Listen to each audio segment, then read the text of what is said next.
Well, thank you very much, Professor Barry Deska. I would like to thank you, the Nanyang University,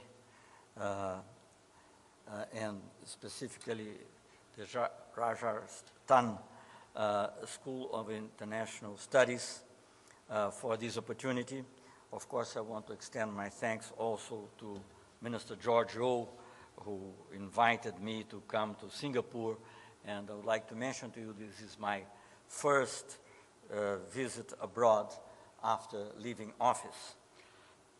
And I think it's an appropriate place to be given the degree and the intensity of discussion on international affairs that take place here. As I look at the title of the conference, World Governance in the Second Decade of the 21st Century, I think it is especially timely, not only because obviously we are living now in 2011, but maybe more importantly because if you would look at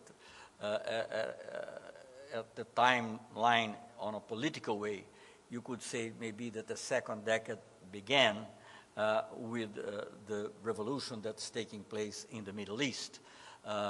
In a way, we are beyond the post-9/11 era, the post-war on terror era, and we are now getting into a new era which we don't know exactly how to define.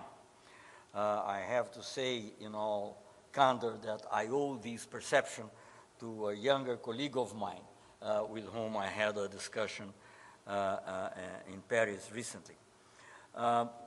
I think it's also interesting the fact that a Brazilian former foreign minister comes here to speak on global governance, and this in itself, to a large extent, is a reflection of the world we live in, and in which the connections, the relations became much more diversified.